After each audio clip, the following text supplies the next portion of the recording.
So we're gonna see the movie on Saturday, and we read every second of it. The reviews that we watched so far, they're all negative, even from Grace. But she said stupid things too. She said amazing things, and she said also stupid things. She always does. She always does. So But pretty much Grace, yeah. the surprise is not that she said the stupid. The surprise that she said a lot of things that we will totally agree with. Yeah, indeed. Yeah. We are. Okay, let's start the video, and we're gonna stop and comment. Of course, Matty, have you seen Grace? Have you watched Grace a lot in your life? I don't know who this woman is. I've never watched her. I know nothing about her. Seriously? Oh, then Seriously. you're in for a treat now. Yeah. Oh, wow. Oh. Okay. Did I sign up to be tortured? Is this what this is? Well. Yeah, well, Grace is like the most established woman reviewer of movies, bringing the news, bringing box office information, all of that. She's like the best at it and the most famous because she started more than 15 years ago, I think. Yeah, I watched her. That's why I know nothing about her, because I don't, do movies. Well, I started watching her 12 years ago, I think, and she was doing comic book things back then, actually. That's why I started watching. Then she all of a sudden also transferred into movies. But even when she talked about comic books, I was like, what? Although she read through a comic book, she's a fan. She also wrote a comic book, which is horrible. But anyway, do not read it. So she, as a professional, as an established professional, she is great. And giving the information like Monday movie Matt was it when she brings the number, the information. Giving the information. As a crazy leftist. As a crazy leftist. She's horrible. Yeah. Horrible. But since I did watch Grace before all the leftist things happened, she did change her time and she sided with the left side. She has base takes several times now. Yeah. Because actually she does not like for extreme feminism and pushing agendas to be shown on screen. At least she doesn't like it when it's very on the nose and very direct. She likes it when it's organic and not pushed in your face. So with that said, we agree here as well. She also finds it annoying, believe it or not. So she's not like so extreme from that hand. She just says stupid things that are based on how she is conditioned to think this way. But she still has some mind of her own, if that makes sense. Because again, I have perfect idea of how she thinks because I never stopped watching her for the past 10 years. So I would say whatever she's doing and talking about, she's doing it because she really believes it, not because she wants to be malicious about it. So I'm really convinced in that. Yeah. Indeed. I have all the years in the world to make an assessment of her character, and I was witnessing how she progressed. But yeah, she's the most prominent figure in movies. That's the point. So when it comes to women, she's definitely one of the name. Yeah, indeed. So let's hear the review. Let's start, guys. Sorry for the delay. Let's start, and yeah, let's hear it. No offense to Kara Zor-El, do your thing, girl. But I think Clark should ask for the suit back. Seriously, watching this movie, I was like, Clark, go get that suit back. Don't let her wear it. So why would I say such a thing? Well, more than ever, the 2025 movie, and now this one, established that Superman is someone who not only wants to do good, but wants to be a living example of the good we all can do, and that being good is a choice. And this is something that James Gunn underlined with his movie by changing the Superman mythology. The Jor-El wanted his son to conquer Earth, which they double down on here. Not as much as I would like them to. That would have been... Okay, stop it here. We're gonna explode already. Yeah, already, yes. So, first of all, Matty, have you seen Superman 2025? Nope. All right. I think we couldn't sell him on that with our review. No, you guys tried to sell me on that, and we talked about it, and I was like, I saw shorts on YouTube, and I have nothing but admiration for you guys to go and see that, but absolutely will not. Absolute torture. Yes, absolute torture. We did it so that you don't have to. Exactly. So, and that's why I love you guys for going to see this movie this weekend, because I don't want to see it. Thank you. Yes, totally. Thank you. The sacrifice is great. So, guys, I will explode if you can't tell. So first of all, this whole storyline and this change of fundamental Superman lore and core principles to say that Kryptonians are these conquerors, that their whole idea is to be basically a modern version of Muslims who go to other places to conquer and have all the women in the world and don't care at all about the population that they're imposing themselves onto. That is how they're presented with, like, I can't even, they're made to look so pure and so advanced, and all of a sudden we see that Superman's dad Jor-El is like, son, definitely should conquer Earth, get all the women in the world, and make babies, getting jiggy with. Yes. Against their will, of course. Against their will, yeah. So I mean, that's implied, of course. Jesus. So that whole idea is degenerate, disgusting, and it's absolutely abhorrent. I don't know what to call it. It's freaking evil. And you don't need to do it so that you show that actually being good is a choice. He's still choosing to be good. Choosing to be good, yeah. He always has been like that. Superman always chose to be good, because why then we have all the stories of Superman being evil? Because that comes from people that are just fascinated with the idea that he could be evil because he's so powerful, and we humans cannot fathom how can you be so pure to have this power and choose to be good. That has been a thing. That has been a topic throughout Superman's whole existence almost. People that don't understand him, again, they want to see this fantasy realized, this power fantasy where he's opposing his will in the world and he's conquering it, and they wonder what the hell scenario to come up with so he can be freaking evil.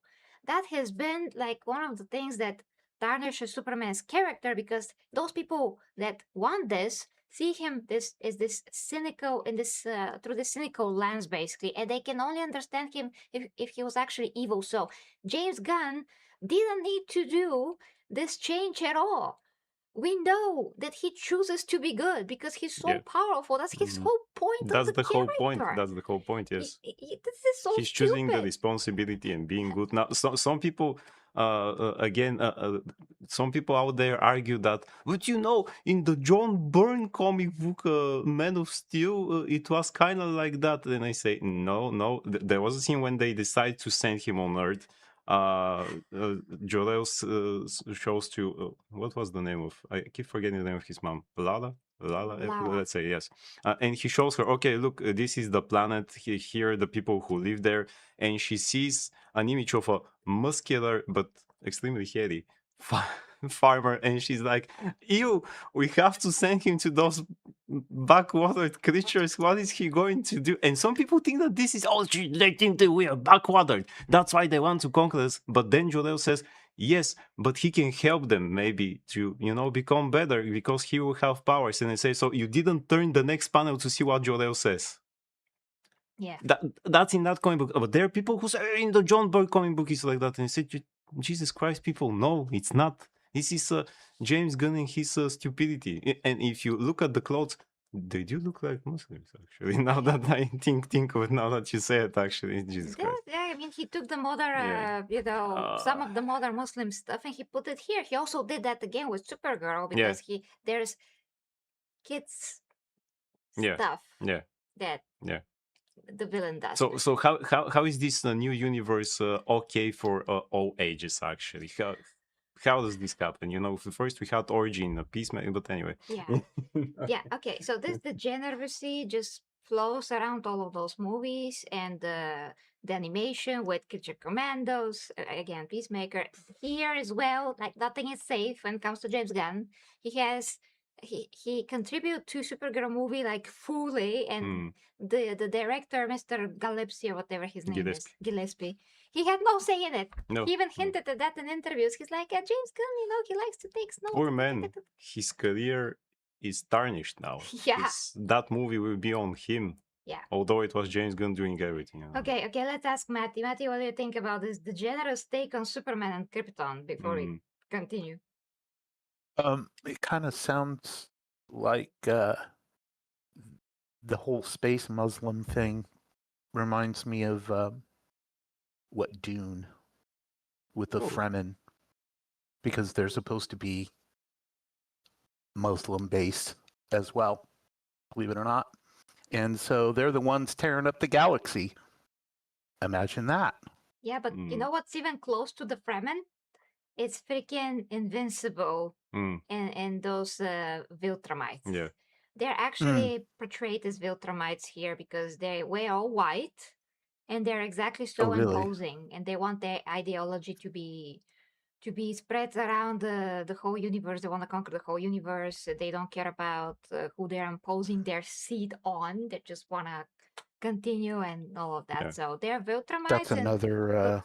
That's another anime that I need to catch up with, or cartoon series that I need to catch up with. Oh yeah, you need to watch that. Yeah, I mean, for the most part, of course, there's some things that are not very good, but it's perfect adaptation almost to the comic books, and it's really interesting. But the point is that if the Viltrumites are based on some Muslim ideology, it's the same to say that here the Kryptonians are based on that. So they're still based on the Muslim ideology to an extent. All exactly, of those and they're also here. the Viltrumites are because Robert Kirkman said that he tried to do exactly the opposite of Kryptonians. That's why they're these conquerors and things. So James Gunn essentially saw that and say, I'm going to do now a copy of a copy. Yeah. Of a copy or something. I mean, so let me get this straight. In James Gunn's Superman, the Kryptonians are conquerors? Yes. Yes. They send him on Earth with a message that tell him you're essentially, you have powers, you're so much better, so conquer them, open up a harem. And literally open up a harem. Literally, they say that, yes. Yeah. Whose idea was that? James Gunn. He wrote the movie, yes. What? Why? Yeah. He's a degenerate. Yeah. And the explanation is that he wanted to show that being good is a choice, that he has to choose, but that's because the he Empress didn't said read the comic books. He didn't, and people say he's a comic book fan. How can you say that? I don't know. The Empress explained what is the point of Superman. You don't need to do that. You can do that with Invincible because this was, a new character. You have to establish him. It works there. But Superman is already an established character. Who doesn't know who he is? Everybody freaking knows. Even if you didn't read it, you know who he is. That he didn't read the damn thing. Yeah. No. Yeah. But no, that doesn't work for me. That just throughout time in history, Superman and his people were always like decent. They weren't conquerors. They weren't evil. This reminds me of Steven Spielberg talking about how he was having a meeting about a movie and the man was supposed to fall in love, and Kathleen Kennedy's over there in the corner supposedly he's supposed to be taking notes, and she says, I got an idea. Why don't we have the guy get a dog and just forget about the love story? What the hell? What the hell indeed. Yeah. No, so Kryptonians were always represented as a flawed nation that's very technologically advanced, but they ruined their own civilization. But that doesn't mean that they're horrible conquerors who want to impose their wills on other alien to them nations. Races. That's not a thing. Just for the moment, because Flying Dutchman says Evil Krypton had several comics made about it. It's not made up by James Gunn. Yeah, but these are not canon. Don't forget. Yeah, there's that. These are versions. Again, we talk about canon, which James Gunn knows nothing about. He included the freaking hypno glasses. Yeah. Which were retconned years ago, but for him it was that was a thing in the comic book. It was not. It was not canon. Yeah, no canon. No. Okay, so, continue with Grace. More interesting. And yet, even when he found that out, Clark still chose to do good.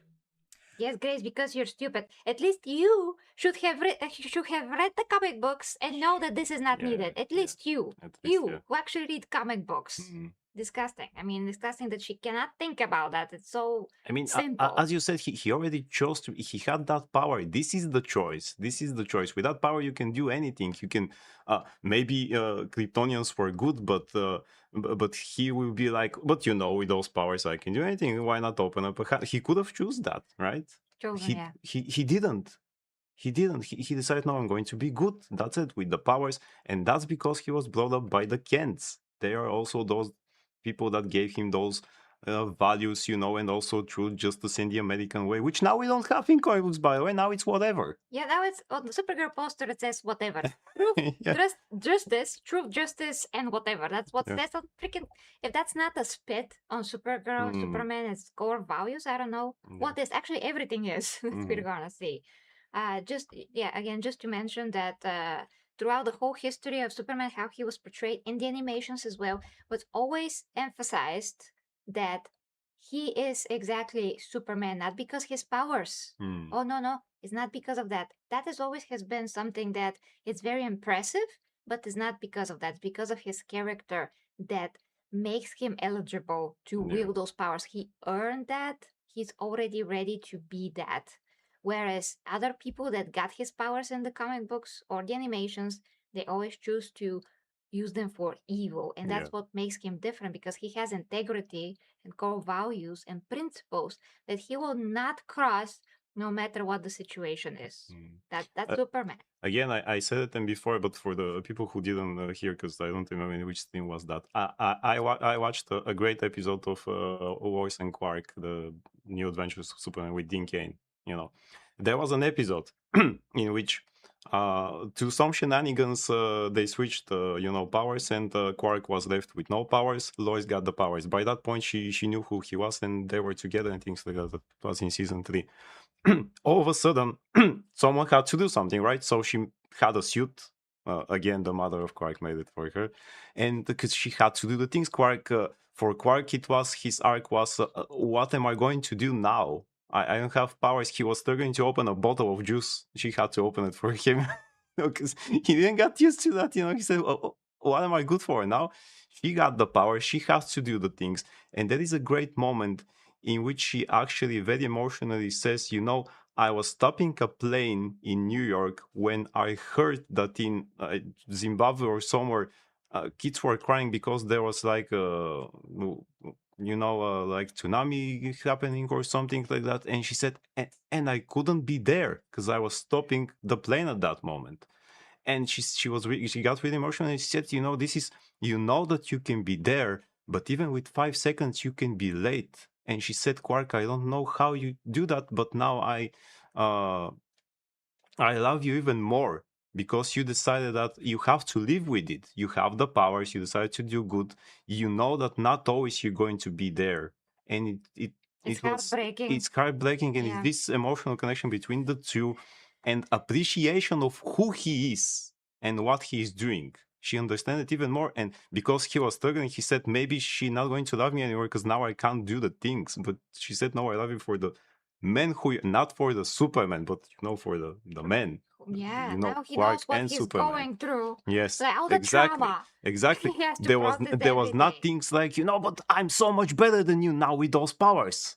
You city men can just run along there. I'm going to do everything because I'm so much better than you. No, emotional, and it shows you really, boy, that's really who Superman is. He has to go through that every day. Yeah, she got more humble. She loved him more. Mm. That's how you write things. That's how you write things. The 90s, guys, the with 90s. Integrity and substance and meaning. I just want to cry right now. Right? Okay, let's continue with Grace. But okay, Matti, I'm sorry. What do you think about that, actually? Well, I think we should go on with Grace. Yes. Okay. Let's hear what she is. Yeah. By the way, the good news is that David Cornsweet is still excellent as Superman. And I still love his movie, and I'm still excited for his sequel. I don't know what this garbage in between is. Something we're going to ignore. Yes. And the most interesting elements of this film, to me, allow us to see Krypton as it really was, fleshing out Clark's story into the parts that he couldn't possibly know because he was just a baby. And instead, we get the perspective of someone who was actually there.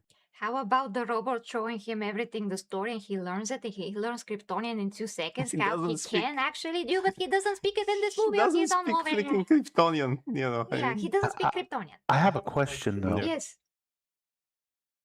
If we're doing an alternate universe with James Gunn and Superman comes from evil people, I guess that makes it like when he does turn evil, it's going to be when Lois dies. That makes him go over easy now. Is that what's going to happen? Oh, we don't know because he has no concept of what He he's has no doing. concept. Yeah, he's just doing that. Yeah. That sequel of Superman, now called Man of Tomorrow, wasn't even in the slate that he showed how many years ago now.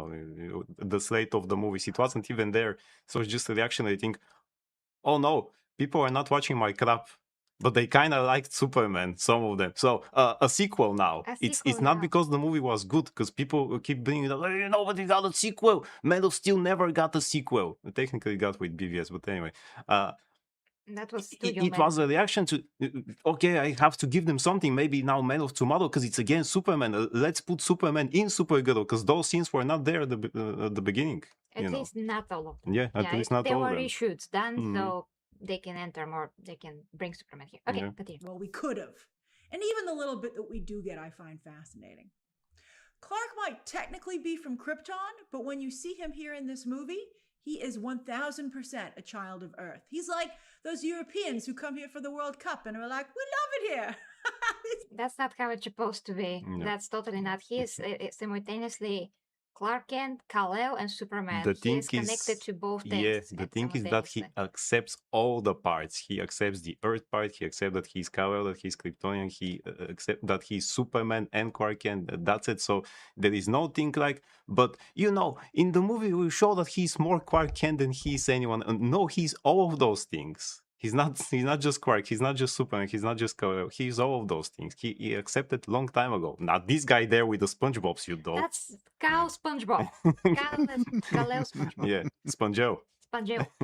Also, there was, it's a great point to just point out that why is Supergirl having a protective suit? Because she comes from, a red planet. She didn't have powers there. She had a protective suit, great. But why is it that Krypton doesn't? He also doesn't have powers in the middle of the road. During the trip. He doesn't need protective suits So now. he doesn't need protective suits? I guess they couldn't find a spare foil for him, So. Yeah, that makes no sense, guys. It's ridiculous. Also, why isn't her face not covered if she needs to be protected? Okay, anyway. Yeah, she doesn't need to. She has oxygen in the ship, so yeah, it's whatever. Very much he is a child of the Kents. He is Clark Kent. In this review, I'm not going to call him Kal-El at all because I don't think he sees himself at all as Kal-El, which is very interesting. It's horrible. So when he gives Kara her own version of his suit, her lack of respect for what he's trying to embody is staggering. That's just James Gunn saying to Superman, I effing hate you. Through Supergirl. Basically, that's obvious. Basically, yeah. Someone said in the comments that Guy Gardner was okay. Yeah, that's the only good thing actually in the Superman movie because James Gunn understands douchebag degenerate characters like Guy Gardner. Yeah, that's why he made him perfect. Should he started the universe with that movie? No, you should totally start with. I've been saying it before: Superman, Batman, Wonder Woman, Flash, Green Lantern.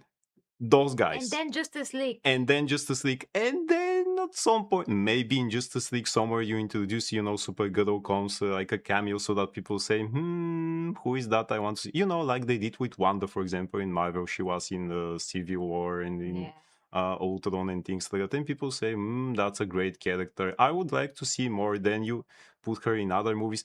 Then you make a show about her. And it's great. Yeah, but they are not asking us who actually understand those things, of course. Gotta stop the AC. No. Continuing. And it makes her really unlikable because he's so likable. You're like, why you gotta disrespect him like that? Just do your own thing. Don't do it in his name, though. You might think, but wait a minute, isn't this the family crest? Doesn't she have as much a right to it as he does? Well, in this film, at least, you don't ever see her family. At least it didn't register. I don't believe you ever see Kara's family with this crest. Because there's nothing like that in the whole universe. It was established in Zack Snyder's universe that every family has their own crest, which means something, and that made it so much, more meaningful. Now we don't have anything like that. He just put that on his chest just S, yes. to just have an S there that doesn't look like an S because this is the Kingdom Come. It looks like an S, I would say. So it feels very much like it belongs to Clark. And he's so generous to share it with her. Where was Lois to say, don't do this? Lois should have been like, I understand where you're coming from. I know that's an annoying laugh. But don't give her the symbol. That's good voice. Kara might have his powers, but she has no interest or respect for his mission. Great. Uh, What a hero. no spoilers. This is a non-spoiler review. But watching this movie, I did think to myself, because, there's a storyline where she, in the comics, is brainwashed by Darkseid. But I don't think she would need any brainwashing here. I'd be like, I think maybe she would just go over there on her own. Yeah, she's bad. Great version of that comic book. There is an animated adaptation of that. That's a Superman Batman comic book in which she arrives for the first time. They find her and she establishes herself there. Then there is a moment which really Darkseid brainwashes her and things like that. They could have done this. Now you make Superman movie, you make Batman movie, and all the others that we said. Then maybe if not GL, maybe you make Batman and Superman, and she appears in that movie and you introduce her there, and it's the real Supergirl. You don't take Woman of Tomorrow, guys. If you like the comic book Woman of Tomorrow, fine. I don't. It's a horrible story. It's an Elseworld story that, again, it's a deconstruction of the character. Why would I waste my time with it if it's not the main canon? I always ask that, Why it's deconstruction that much like absolute Batman, absolute Superman, absolute Wonder Woman, and such a crap. That's okay. Why would you take that story for your very first movie when you have so many comic book arcs throughout the years? It's more than 60 years, Go to the Silver Age, go to the 90s. There are many great comic book arcs with Supergirl. Show that, but keep her the character who she is. The problem is that this comic book is a deconstruction of the character, and you try to do your movie around that, which is not the real Supergirl. And they didn't adapt even that. They still butchered it, yes. Which is horrible, yeah. Continue. Supergirl movie would have explored this and truly made it the core of the film instead of just something that hovers just out of reach in the distance and is one of many things that never really clicks. Now, you might be thinking, hey, wait a minute. This sounds absolutely nothing like the comic this is supposed to be based on. And you'd be right. So the whole pitch for James Gunn taking over DC, why this was supposed to be such a great thing for the franchise, was that he was a comic book fan, like us. And so he would give it the care and the respect that it deserved. And it was a good sign, we thought, when he plucked this comic. No, we didn't. No, it wasn't a good sign. The moment he said, I'm basing my Supergirl movie off of Woman of Tomorrow, and I said, what the hell? You're taking a deconstruction of Elseworld story to establish your character for the first time, First of all, we have to emphasize and hit it on the head that this was a fake narrative. It's a PR move that they presented that he was a comic book character, because we have not forgotten. Fan, he's not a comic book character. Sorry, he's pretty comedic, It could be. Sorry. Slip of the tongue. Yes. So we did not forget that he said horrible things about superheroes, about Superman, about superheroes in general. He didn't understand them. He said that Superman is lame, Batman is boring, which he just said like a few months ago. So he just runs his mouth, and then people, maybe regular people that don't watch things as closely as we do, they don't know. But he was on his own exposing his true nature on X like all the time. Before he got the job, and even after, because he lied to us several times about several things. All of that is on record, basically. So I don't know why Grace, because she's on X like all the time, and she doesn't like James Gunn. He hates her, by the way. They have a personal thing going on, and he hates her. He hates her guts.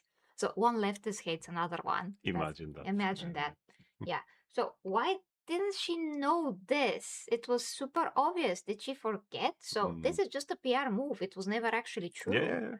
He exposes himself. He needs somebody to sweep after his bullshit. And you can see that because when he was doing Superman and he was thinking about the stupid hypno glasses, he didn't know about that, by the way. So how is he a comic book fan? But anyway, and he said about the whole disguise with the glasses, I couldn't suspend my disbelief so much.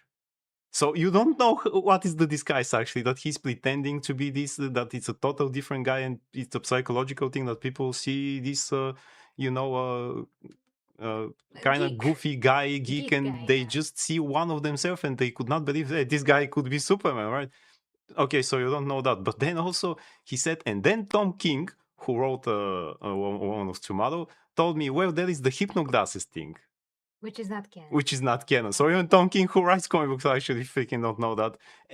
And he decided to use that. Okay, what kind of a fan you are? You should know about the hypnoglasses if you're such big comic book fan. I know about that. I know it's not canon. I know it's stupid.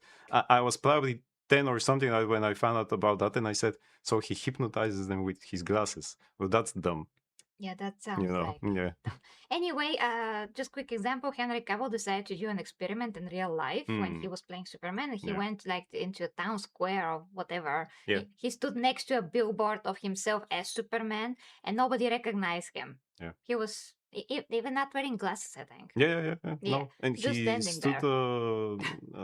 There was a poster above him, a billboard. Yeah, as we say. Christopher Reeve did the same thing. He went in full suit in a restaurant. Nobody knew who that guy is. They thought it's some goof guy with Superman suit. Yeah, so that was kind of like making a point that when you behave a certain way, when you slouch, when you act geeky and clumsy, and you have like big glasses, and this character is something that you play like all the time in real life, and then you see this masculine man without straight back and everything, muscles, like your brain just could make a mistake because you're not looking at his face, you're looking at the whole thing, and you're in awe of the whole They guy. did something like that in Lois and Clark when his mom made his suit and she put the sign on his chest, because at first the suit was with no sign, and she said you need something there because it's kind of empty. She put the emblem, and it was one of those bigger emblems, based of the comic books, and she said that's so great that nobody will look at your face, actually. So.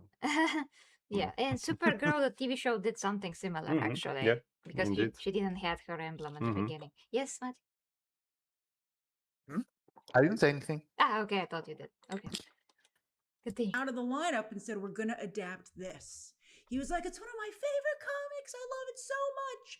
I'm going to make Tom King an architect of my DC, in fact. I'm so all in.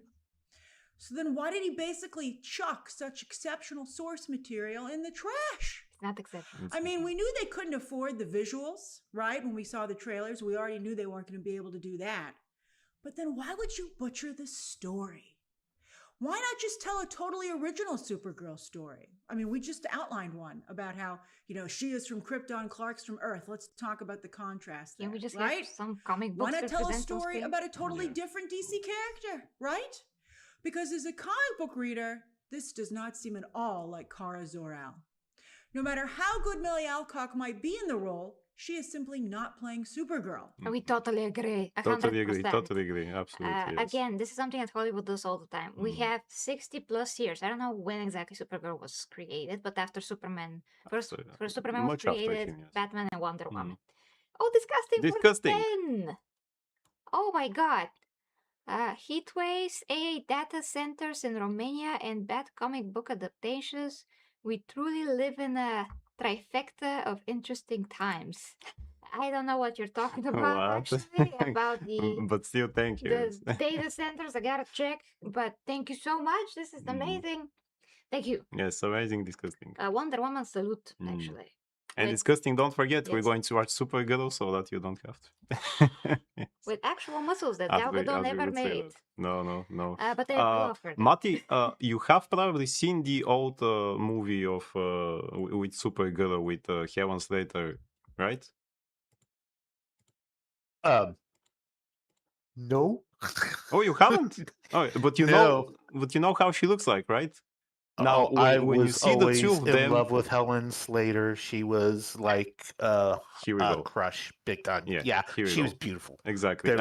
When you see her and you see Millie Alcock, who speaks more Supergirl to you?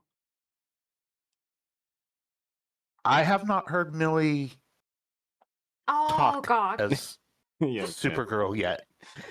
Look, guys, here's the thing. I'm the third wheel in this situation. Like, you're dragging a 60-year-old man to the future. I'm stuck in the past. So for the chat, all you guys, this is all new to me. Like, I am so out of the mainstream. I avoid it like the plague. So this ought to be entertaining for everybody. I don't know anything about Millie other than I saw her in the first season of House Game of of the Dragon. Thrones, Yeah. whatever with the Dance of the Dragons, Yeah, House of the Dragon. Yeah. It's House called. of the Dragons. Yeah. So I wasn't impressed with her there. I just so when I saw her cast as Supergirl, I was like, well, I was definitely not going to see Superman, and I really am not going to see Supergirl now. Yeah, well, Yeah. she's a good actress. She was definitely good in House of the Dragon, for she had to play. She was younger then as well. That's not the problem. I'm sure that she's gonna portray all the horribleness of Supergirl. The point is that she's really not Supergirl again, That's and all the yeah. Supergirl actresses before her and Melissa Benoist most recently, they all presented the integrity, the passion for justice, like Yeah. all the qualities for them. That's what I want to say. Although in Smallville, what was the World of Wonderwood? I think it was her name. Never wore the suit. She was Supergirl way more than this Supergirl. Who she kind of because She kind of did without the she logo. kind of she kind. Kind of as a character from as a real person. That's a real person. Yeah. From 90 Day Fiance. I mean, she kind of had the red and the blue and things like that. She kind of yes. So still more Supergirl than this Supergirl that is. She did superhero stuff and absolutely. Okay, I watched Melissa Benoist. Yeah, Melissa Benoist as Super Benoist. Yeah, so I liked her as Supergirl. Actually, I did watch that show a little bit. Yeah, she was great. Just that they butchered the show as a whole. Yeah. But it was better on CBS, and then they moved it to WB, and WB, as we all know, is Warner Brothers woke network. Yeah, exactly. Every show on there was, except for the Flash and the Green Arrow. I pretty much every other show has been just disastrous and woke. Yeah. Absolutely. They ruined everything. Thank you for posting the tears again, by the way. So just a quick note, and we continue with Grace. So about the tiers, Yastu gave 5, Helzo gave 10, 15. 15. So we are 10 only away from me putting a mask, me cosplaying basically April O'Neil on stream. It happened in comic books, guys. Yeah. She did wear the mask. April, while Casey was injured in a hospital, and someone had to take over as the vigilante, And some people say she became Casey Johnson and say that's not a title. Anyway. Okay, she just had to do something. Someone had to do something, yes. Yeah, that's it. Okay, yeah, only 10 away, guys, if you want to see that. Okay, continue. Highlighted by the fact that the character here is interchangeable with Star-Lord, Furiosa, and Captain Marvel, depending where in the movie you are. I would say the first act is Captain Marvel, the second act is Star-Lord, and then the third act is Furiosa, young Furiosa. Although they take the silent scream. I can't believe that they just copy and paste things from like really iconic things from iconic films. Well, not Captain Marvel, but All right, so early on, I knew we had a problem with this movie when Kara decides to urinate with the door open and then pass out on the toilet, all of which we see. But you know what we don't see? We don't see her wash her hands. I'm just saying. Guys, no. Guys, like to the leftist people that defend this movie, how can you defend this? How can you defend there is even a scene? Why would we need to see a hero, main character, even if she plays a maid? Doesn't matter who it is, even if she plays no one, like somebody that it's at the bar where Supergirl drinks. Doesn't matter. We never have to see a character pee. Are you crazy? Are you like so disgusting? I mean, we saw the dog pee in the trailers. He peed on Superman's newspaper. And now she's peeing as well. Is this the plot? Peeing, super pee. It's super pee. Yeah. But Grace is concerned with Supergirl not washing her hands. Of course, that's horrible. But that's the point. That's not the point. We have this scene. Why do we have this scene? This is disgusting. Maybe so that we understand how disgusting she is. We can see that. I Don't mean, need to see why her why pee. would you need to see that in a superhero movie? And probably children will go to that movie. God damn it! I mean, yeah. Why do we need really things like that? This is again the depravity of James Gunn. I'm sure that if you ask Craig Gillespie, he wouldn't put that scene inside, but probably James Gunn told him. And Craig, now there is a scene in which she pees with her door open. Jesus Christ! Yeah. I What cannot. what happened with quality cinema? What happened? And also, Dignity dignity of the character. because you said to the left people now, all the guys out there, I hope that some of them is watching, all the guys out there who kept complaining about Snyder's Superman being this dark emo edge lord or whatever you call him there. He was more Superman than any other Superman, but anyway, Because he had integrity. then and they said this is not the version of Superman, but they defend now this emasculated Superman and this Supergirl. How is this not dark and stupid and depressing? I mean, there's literally How is this Supergirl? There's literally that. Yes. The whole movie is about her depression Jesus, and saving Krypto's life, which it was the same plot with Superman. Yeah. He had to save Krypto the whole movie. That's the plot. Krypto is the MacGuffin. And now Krypto is the MacGuffin again. Which is again in the comic book, by the way. Crypto is Superman's dog originally in the comic books, but they made Krypto to be only Kara's dog, and Superman had to take care of it on Earth in the first movie because Kara went to drink somewhere and be dead drunk. So he took care of Krypto. In the meantime, he was captured and tortured by Lex Luthor, which those scenes of torturing Krypto, we only see like one scene that he makes him run endlessly and watch some bunny rabbit so he runs. He's like in this ball that he runs endlessly. That's how he tortures him. But he tortured him a lot more in the original cut of the movie, and they play that in front of test audiences, and some people walked out, and some people were so disgusted that they said, "How can you do this to an animal in a movie? Are you crazy? This is horrible." I don't get it. CGI. It still looks horrible. Yeah. So he reduced it to only torture Krypto by running in a ball endlessly. So that's the idea of James Gunn. James Gunn took Krypto because, I mean, as an idea, because he had a dog that he adopted that was crazy, chaotic, and not trained. It was abused dog from a shelter, and he looks almost exactly like Krypto. Minus the color, because Krypto is white in the comic books, but he's not this breed. This is a mixed breed, what Krypto is in the movie. Krypto in the actual comic books is a hero. He is amazing, and he is like a white Labrador. Labrador. He's white Labrador. He's not a mix. He's not this. But James Gunn inserted his own dog in this movie. So that's not Krypto at all. If you think that the dog is also not butchered as a character, he is. And also, both Kara and Quark are kind of bad at looking after him, by the way.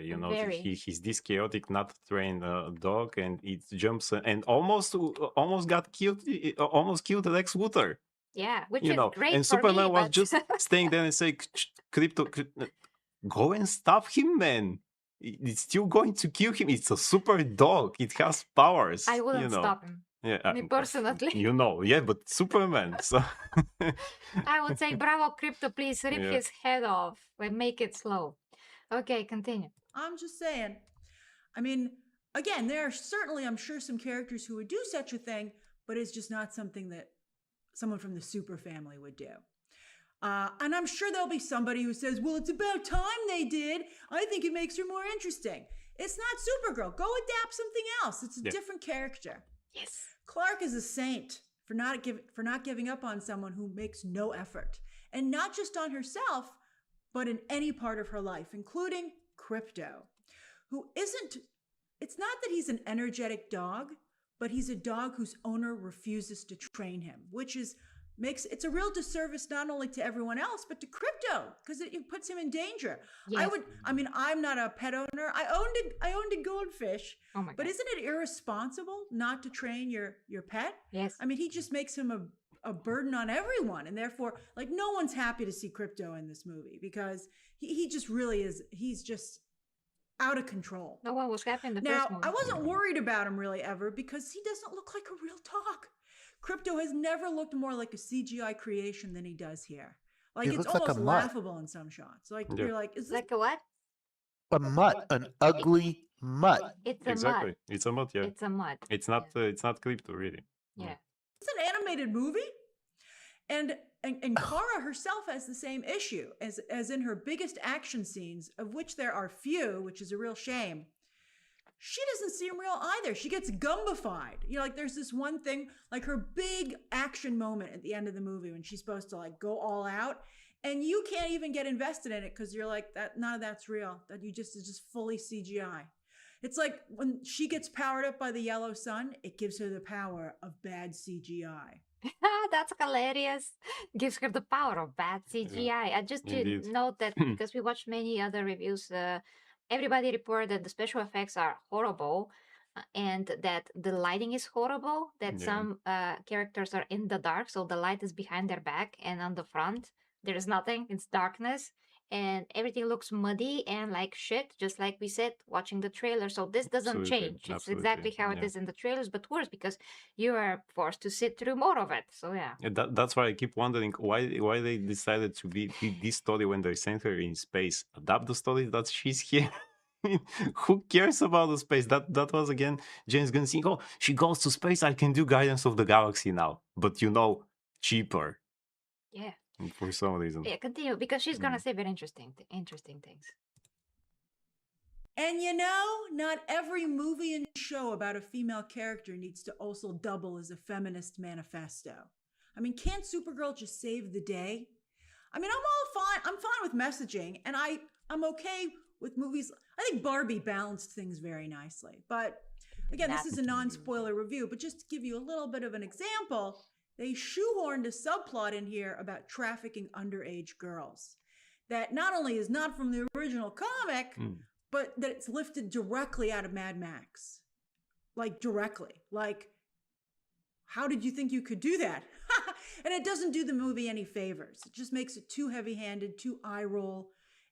Like, and also it reminded me a little bit of Black Widow to a degree as well. You know, I'm going to mention it later, but Millie Alcock was like, I didn't watch any female superhero movies to prepare for this. And you're like, maybe if you had, you would have noticed you were copying quite a few of them. We totally agree. And then somehow, even on a red sun planet, Kara can somehow take on male opponents triple her size or more through force. I would understand it if she could do it through wits or skill, but the fact that she's still supposed to be able to overpower these individuals just makes absolutely no sense. Yeah, absolutely no sense. Yeah. That's again not reading the comic books. Yes, That's the same absolutely, thing. yeah. Also, before I forget, just to mention that when James Gunn, because that is James Gunn's idea as usual, he usually does this. He integrates something that's very degenerate and deprived in any story that he does. So here is the girl trafficking stuff that were never in the comic books. He always does this, mind you. Yeah. He always does this. There's no such thing in the original material, and he puts it there. He wants to have something more disturbing and something that leads to sexual whatever that has to do with underage. Now people say, but he didn't do it in Guardians of the Galaxy because he wasn't given the full control. Don't forget, Kevin Feige was still controlling things there. That's why they gave him actually projects like Guardians of the Galaxy, the guys who nobody knows about. Yeah. So and you give them things like that. Why didn't they give him Iron Man or some of the big guys? Because he was going to things like that. But, yeah, he's not good for those characters. He was in control then, but now he is. Yeah, he understands only characters that are deprived, douchebags, and all of those things. That's why again I say Guy Gardner was fine. Perfect for yeah, him. Exactly. Okay, last point because we don't have a lot of time. So, in the third Guardians of the Galaxy movie, which we never watched because he put animal cruelty there, like so much, and people that we trust, there's one friend that goes and watches like all the movies. Yeah. She said that was horrific and she can barely watch it. Yeah, she's a pet owner too. So I've seen the shorts of that, and I was pretty much disgusted by it too. Yeah. Yeah, Matthew. So we haven't seen that because I will not be able to get over it. No. I will be in tears. I will No, be traumatized. no. So he always does this. He always does this. Some kind of animal cruelty, some kind of a sexual thing, and having to do with, I don't want to say it again. Also, But the thing with the Mati. I have so Kara is supposed to save kids that are enslaved. Is this what? No, she's What I'm supposed to getting? save her dog, who is poisoned by the same guy that enslaves the girls. So, saving the girls is like an afterthought. The dog is her They're motivation. just there, yes. Yeah. Yo, Crypto's got the best character arc in the whole franchise. I mean, he's always the victim. He's always the victim, yeah. I wouldn't say so. Also, that does happen in the Woman of Tomorrow comic book when Crypto was made to be her dog, and it's again poisoned by that. But you know what is the difference? Crypto is actually trained in that comic book. Yeah. He's not this disobedient dog, but again, it's used as a MacGuffin. So bad comic book in any case. Yeah. And hi to Very Strong. Hey, buddy. John, yes, it's a super roasting session. True. Joey, we saw you earlier, yeah, but we're just trying to get through this. Logan is by accident here today, just because he starts work way later. Other than that, it would be impossible for him to be here during the week until he's on the vacation, which is gonna be like in 3 weeks' time. Something like that, yeah. Around 3 weeks. Hey, congratulations. Ooh. Yeah, it's gonna be awesome. Okay. Winning the fight. Enjoy your time off. In her first big fight in the bar, I thought she'd be dead, but she won.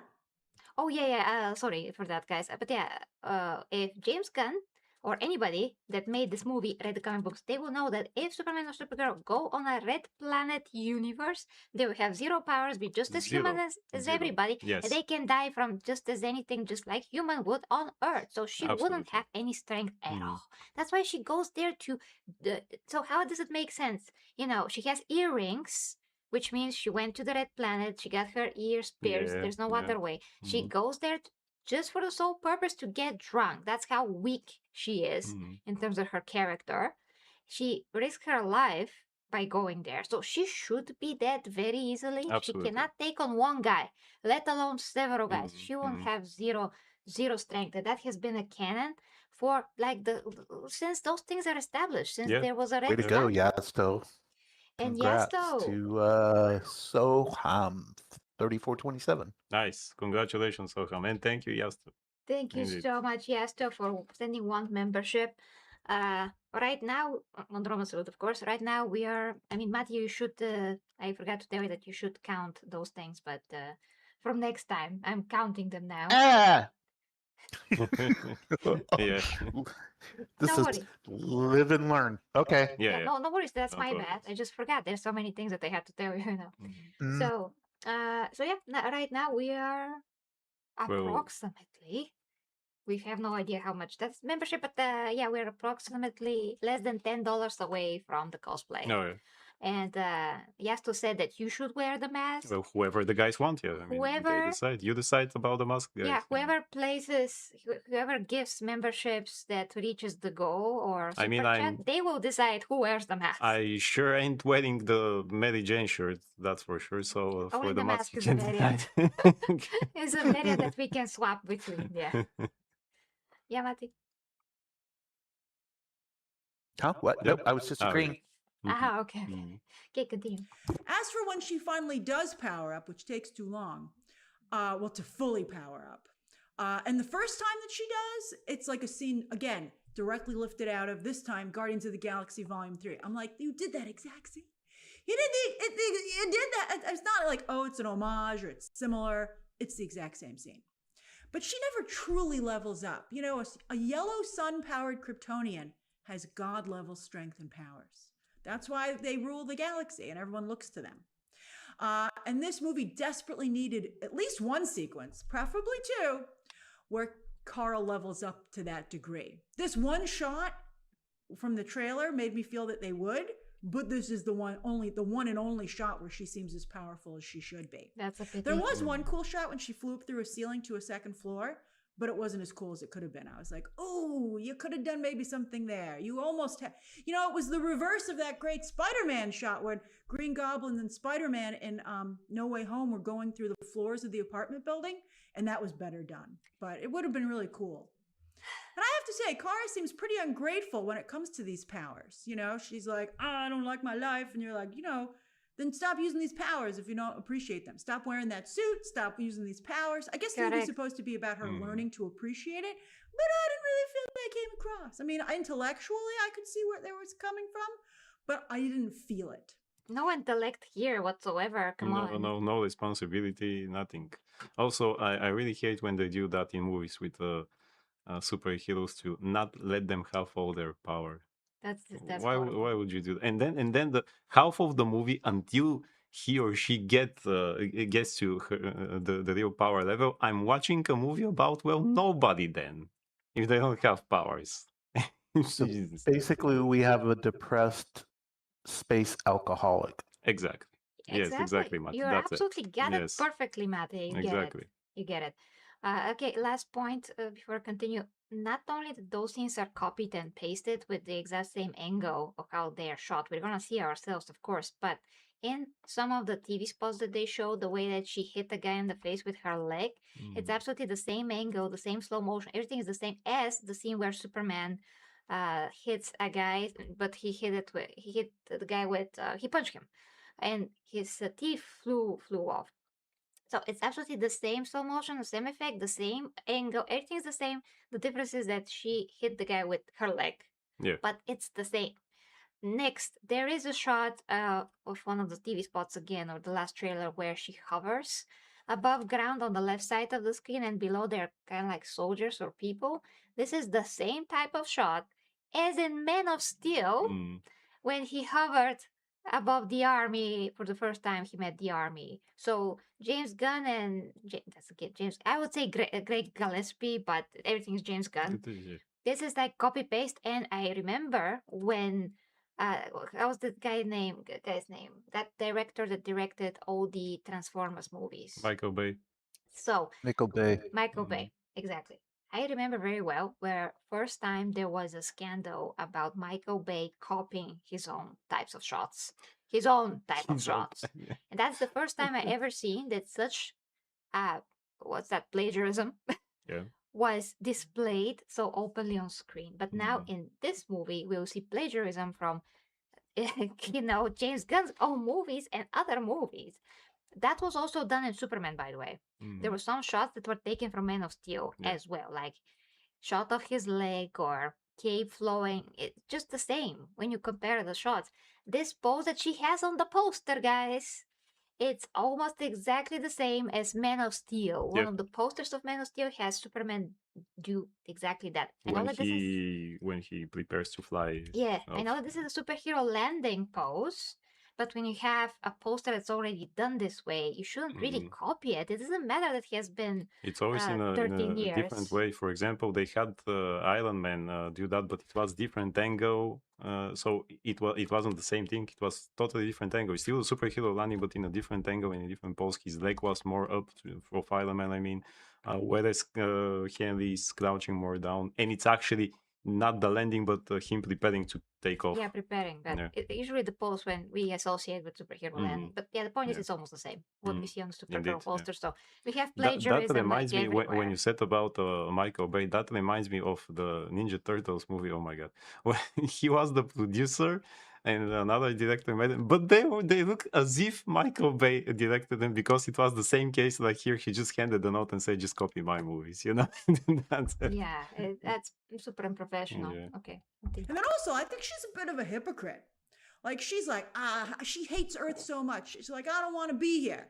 But then why is she wearing a Blondie t-shirt, right? And rattles off tons of Earth pop culture jokes. I'm like, watching a lot of SpongeBob, are you? If she's still pining for Krypton, which I would understand, I totally get that. But then shouldn't she be trying to recreate Krypton on Earth? Shouldn't she be wearing Kryptonian clothing and just unwilling to divest herself from that world? Instead, she's all Earth. Like she should be like the opposite of Clark, who's like totally reflecting Earth. And then also, why does she wear 80s style headphones? And using good technology. It's supposed to some degree to block out sound. Why isn't she conquering Earth? Noise canceling headphones. Then they actually have headphones that will do that. Those little foam headphones aren't going to do diddly squat, Cara. And is that an iPod Shuffle? I mean, the only reason I think these things are here is because of the James Gunn influence. So yeah, let's talk about how derivative this movie is. Now, we all knew it had striking similarities to Guardians of the Galaxy from the trailers, and I think some of us could sense it would be a little bit like the Marvels. And actually, everybody called that out. I mean, some of the left side called that out. And again, she's using technology, guys, that's very old from the 80s. Her headphones are the same as Star-Lord. Yeah. Which is crazy. I mean, he's not even trying to hide it, James Gunn. That is. And Cervantes says Empress, this one is more like inbreeding. I was about to say that, yeah. She brought up a good point. What do you mean inbreeding, though? With the movies? Yeah. They're in, yeah. Taking two movies that are of the same family and putting them together, inbreeding. Well, it's disgusting, just like the real. For sure. Yeah. Just like a James. Yeah. But then, with early reactions, like from the junket and with influencers, we started to see some Mad Max references, and I thought that was like in a good way. Not that it was directly copying and pasting from that movie. Supergirl isn't an homage to these movies, as I said, but at points it feels like you're actually watching watered down versions of them. Right. Like if Supergirl was running Billy Crystal through these movies, it would feel like this.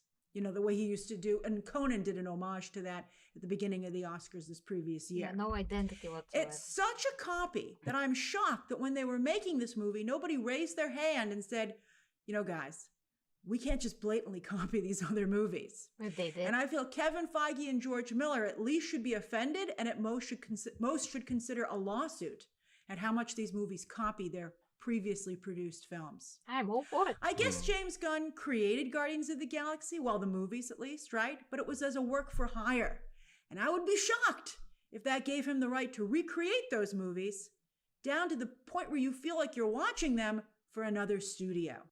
There's a space, you might be like, how similar could it be? Well, there's a space pirate sequence that feels like you're watching a Guardians of the Galaxy movie, and for some reason, Star-Lord's now a girl. They do the same gags, the same look, the same costume department. It's nuts. But wait, James Gunn didn't direct this movie, and to be fair, if he did, I think it would be better. I think it would have been funnier, with better action, and I think it would have had a stronger emotional through line. Because this also feels like, speaking of watered down copies, it feels like a watered down copy of a James Gunn movie. Like, I had serious problems with the end of Peacemaker Season 2, but that's better than this movie. Much better, in fact. Wow. Craig Gillespie's, and at least because that's James Gunn, he has some ownership of it. Like, what is Craig Gillespie doing here? Yeah. I mean, like, at least he's competent, and he delivered a movie that I can't quite say is streaming level. It's better than softer than the other. But he has no directorial ownership of the film, no creative voice. Now, how about new screenwriter Ana Nogueira? Just like Clark should take back his suit, I think we should take the Wonder Woman script away from Nogueira. Oh, no. Can I just have that for a second, please? Thank you. Okay, bye. Good luck. I mean, I'm really nervous. Not only with all the heavy-handed feminism that's been added to this movie, and oh my goodness, if you do that with Supergirl, what is she going to do with Wonder Woman? My God. So, I mean, just to point out that imagine that. A very outspoken feminist, Grace Randolph, says that the movie has a heavy-handed feminism that she doesn't like. Imagine how horrible that is for us then. Yeah. Jesus Christ. I mean, what are we going to see? Like, how heavy-handed? Who's going to be the new Wonder Woman? Oh, that is up in the air, but everybody's pointing out to Jason Momoa's girlfriend, who was in Star Wars. How was that show? Andor. Oh, yeah, Andor. She was in Andor, and she just looks like a Latina that's kind of like attractive, but has nothing to do with how Wonder Woman should look like. Are we going to get a Latina Wonder Woman? She's going to be Hola, amigos. Wonder Woman should be blue-eyed, white-skinned, black hair, super beautiful, athletic, tall woman. Would be nice. None of this is evident with that. Yeah, but we also don't know if that will happen because you know the whole thing with Warner Brothers and Paramount now. So maybe they just decided, we will take in the shitty universe when we start something new. So we see. I mean, James Gunn and that guy Ellison just met, but Ellisons do not own Warner Brothers yet, so they can kiss his ass if they want to be cordial or something. So they said that they're big fans, and they're like, bravo, James Gunn. But what else are they supposed to say now? yeah, they cannot say we you know. hate you and and we hope you never work. much like They cannot say that. much like it looks like to the people out there that Zack Snyder and James Gunn are kind of friends. They don't care about each other. But there was a photo of them too. Sure, that's business. They have to do it together. They're not going to take a photo of, oh, I hate you, Yeah. Hello, my brother Clayton. Hey, Yes. hey, Clayton. Hello, dear Clayton. Yeah. Hello. It's at least it's not Zendaya. Well, that's the bottom of the barrel. Actually, I Zendaya. saw a tweet that they're thinking of making new Bourne movies with Zendaya. And she's gonna be what, Bourne? Yeah. What? Yes. Hey, I was kidding. No, I am not. Yeah. Wait, Zendaya It said is gonna there be to Jason replace Matt Damon Bourne? as Bourne. What? Yeah. I just saw it this morning. Oh. Yeah. I saw another thing again about to be fair, Jenna Ortega being Batgirl. She will kill all her enemies with her boring ass face and acting. Yeah. All of them will be just dropping that, she comes into the room, she says, well, I'm born now. And there's let me. Okay, this is Zendaya. Hello, it's MJ. Yeah, that's it. The next scene, Spider-Man swinging Mary Jane around the city. She's like, oh. Yeah. Yeah. He was more excited than her. And you can see under the mask that he's more excited. You forgot to turn your back to the camera and look over your shoulder when you did that. Yeah. How, like this? So, yeah. I hope that this was just a tweet and it's not true, but by this point, I'm not going to be surprised at anything. Also, Zendaya in a very dramatic scene. No. Yeah. I have a friend who said, but she was good in that show Euphoria, and I said, but that's the point. She plays everything like that. Yeah. Like in that show. That might be good for her character in this show, but she plays any character. Zendaya when she fights in Dune.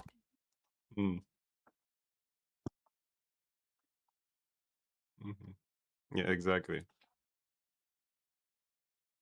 Hey, you, that guy that's supposed to be my husband. I love you. And that's it. Yeah. I love you very much. And then the guy will be like that. And then you say, does he really? Yeah. Okay, just hold on. And then what was his name, George? I forgot. The guy from Dune. That's her husband, like the main guy. The Timothy Chalamet. Yeah. Timothy Chalamet. Yes. So Timothy Chalamet, Kwisatz Haderach. Shish kebab. Yeah, yeah. He's like, Zendaya, whatever her name is in the movie, we're gonna have children. She's like, sure, man, it's gonna be great. Nice. Yeah. That's Zendaya impression. Also, welcome Marvel 122 and things like that, but no, it's not canon. Sorry, don't know who told you that and why do you believe that? It's not canon. It's Elseworlds not story. Canon. Yes, Tom King said it himself, by the way. They might reference, but Okay, continue. Also, even if it's inspiration for this movie, movie has nothing to do with that story. Again, they didn't adapt to the story. Also, it's not a good beginning point for the Supergirl, but you can enjoy the comic book. I just don't enjoy Tom King's writing as a whole. Yeah, because he always deconstructs and he has a cynical view of the superheroes. Yes, Mate? Empress Chat wants to know how hot it is. It is. And why the fan? Very hot. Yeah. It's hot.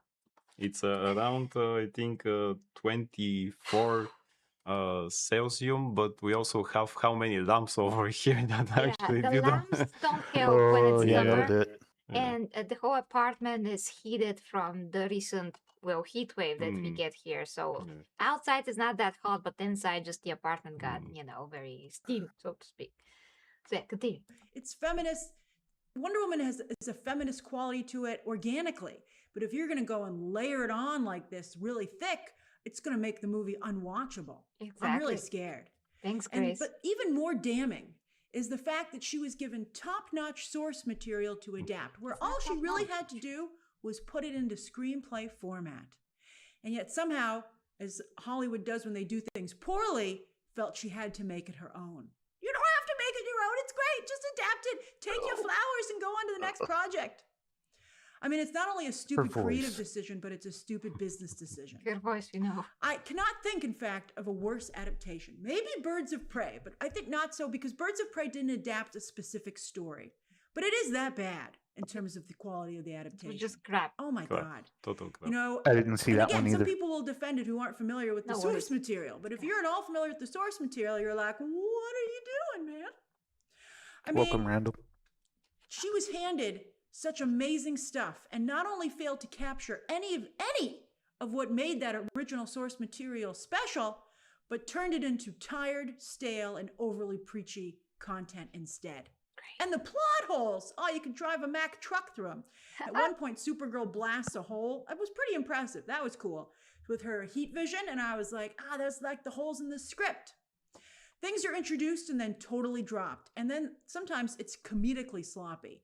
Like when a villain says, I'm going to kill you. By end of day. My press audience actually reacted to that out loud. We just what? Because it was such a cliche, like right out of Austin Powers. I'm just going to assume my evil plan worked out. You know, I'm just going to assume it all went to plan.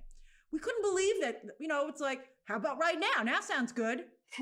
Yeah. As I said, a window into what happened on James Gunn's version of Krypton is the most interesting part of this film. But it's such a tease, Like they mentioned Jor-El's more militant stance. I'll tell you how in the spoiler review. And I was like, ooh. I mean, the opportunity is right there. And the fact that we don't pursue it is criminal. And I loved this clip of Clark meeting Kara for the very first time. This clip gave me a lot of hope for the film. But I thought it was a clip of a larger scene, not all that there was in the movie as well. Like when he says, your power should be kicking in right about now, I was like, oh, I can't wait to see that play out. That's going to be good. But no, the movie never shows it either. They cut away there as well. I'm actually what disappointed. A stupid thing to do. Yes. Considering because they show this clip they show this clip, everywhere, actually. And they always cut at that point when they, the camera is close to her face and we expect that we're going to actually see it in the movie because they cut it here for the promotional stuff. But they never show it in the movie either. It's just she makes and I want to see how that happened because that was super fascinating in Man of Steel and the other Kryptonians when they got their powers. And of course, we have flashback when Clark discovered his powers when he was a kid and how overwhelming that was for him. It was fascinating. It was really sad and interesting. And then the Kryptonians, because they get those powers when they are grown-ups on Earth and how the sound was overwhelming and how they had to get used to it. It was so cool. We don't even get that here, at least a little bit, to see how she reacts when she gets her powers. She's just like, oh, let me see it at least. We have another problem that's similar to this is when Superman movie started, it starts with, this shot over the snow. And we hear Superman discovered. we Superman, don't even hear it. We have to read it ourselves. Yeah, we have to read it. There's not even narration. No, not even narration. I'm not saying that there should be, but this whole thing was a mistake. Yeah. So the thing that I'm talking about is that they're telling us what happened to Superman for the past 3 years. That he showed himself to the world 3 years ago. Then 3 days ago or whatever was it, he lost his first fight. Then 3 minutes ago, something else happened. This 3. Yeah. And we never saw any flashbacks or any scene of how he showed himself to the world, how he won every battle, because they also say 3 minutes ago he lost his first fight. Yeah. We never saw how he was triumphant. How he was great actually for those 3 years. Yeah. Yeah, we never saw him being Superman. We just saw him defeated and bloody. The next shot is him falling from the sky and he is bloodied up completely. He spits blood in the snow. That's the start of Superman, Matty, by the way, if you don't know. Yeah. That's how the movie starts. He saw him being in the snow and whistling for Krypton. That's the beginning of the movie. Yeah. Yeah, that's it. That's how the movie starts. That's how the movie starts. So first shot that James Gunn thought that's great is to show Superman down, out, bloodied, beaten, all of his bones almost were broken, by the way, like literally broken. He couldn't get up on himself, by himself. So he had to whistle to Krypton to bring him to the Fortress of Solitude, which is ridiculous. That's not how Superman powers work. First of all, almost nobody can break him. Almost nobody can break his bones. Wait. He got his butt kicked on Earth? Yes, and all of his bones By got who? by basically the clone of himself. Yeah. A clone. A clone. Who is not very bright. So Lex Luthor, who supposedly studied all Superman moves, has a crew with computers, and he says moves like with numbers like A1, B67. Just like a game, with those ships. When you say sector. How is not Superman hearing all of this? Yeah. Anyway. Okay. Yeah. So the plot hole here is like huge. That's not how Superman powers work. He will hear Lex Luthor talking to the clone. He will hear it. Also, Lex Luthor cannot talk as fast as Superman can think or react. Doesn't matter if he knows all of his moves. Superman is not a robot. He can perform different moves for different things. There's lag. There should be no, that makes no sense to me. I'm sorry. Absolutely. Yeah, it makes no sense. And even in this scene that Grace says, even in this scene, they laugh at him because Kyle is looking at him and says in Kryptonian, "Why is he wearing his underwear?" Yeah. So again, we make a funny of the superhero, Well, it's funny because it's ridiculous, but she shouldn't say it. She shouldn't say it, yeah. He shouldn't have them in the first also, place. it's, in the trailer, he says, when he gives her the suit, I know it's a bit bright, but it's so that people know we are good. So people are just idiots. People are just idiots in this universe? Why do you have to explain that? Did Spider-Man say, hey, people of New York, I'm wearing blue and, and red because I'm good? I'm totally good, man. I'm totally good. So what, Batman is a douchebag? Sometimes he's, but I... you know what I mean. Like, people are super naive. That's because James Gunn doesn't understand superheroes and all those concepts about their costumes, why they should wear anything at all, whatever it is. He doesn't understand all those concepts. So that's why he has to come up with these silly things, explanations, so that we suspend our disbelief, because otherwise we just don't believe that they have to be the way that they are, which is ridiculous because superheroes were around for years and we understand them. Yeah. We don't need those silly explanations. Oh. But anyway, that's what I wanted to say about. Actually, I lost my train of thought completely. About the Kryptonian scenes with the powers that they show in Man of Steel. They show in a better way how. I got it. Sorry. So yeah, the point is that he never showed this montage, and we could have really used it in this movie. It would make the movie a lot better, like less shit. We saw that same montage that we should have seen in Superman. We saw that actually in Fantastic Four, and it made the movie all the better. Exactly. Because we saw how they acted, how they saved people, their powers, what deeds did they do? We saw that. It was awesome because actually that movie was pretty good. Yeah. Despite what everybody said before that, the makers of the movie exposed the movie as this horrible woke shit, and it wasn't. There are now those 3 cases of actually good movies that people say. That's why you shouldn't be neither far left nor far right, guys. There should be balance and not seeing the devil in anything. Fantastic Four was good. No woke stuff. Masters of the Universe was good. Toy Story 5 was good. I don't care what people say. It was good. No woke stuff, actually. Until you go and see it, you cannot have an opinion on that. You might hear many people around, reviews and things, even us, go and see it. If you're not interested to go and see it,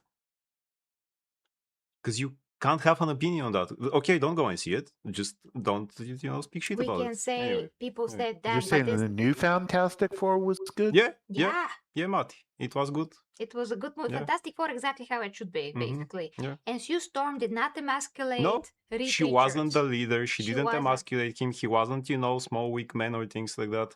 Pedro Pascal was actually good. All of the things that I heard about Sue Storm were not They were correct. not true. They were not They true. were not true, yes. Yeah, she's great, Sue Storm. She plays her character like she's supposed to be. Pedro Pascal, as we don't agree with... how he looks for Reed Richards and his other stupidities. Yeah, he did not have to have a mustache. That's stupid. That's him. Yes. And that's not Reed Richards. But the way that he portrayed the character was Reed Richards. Yes.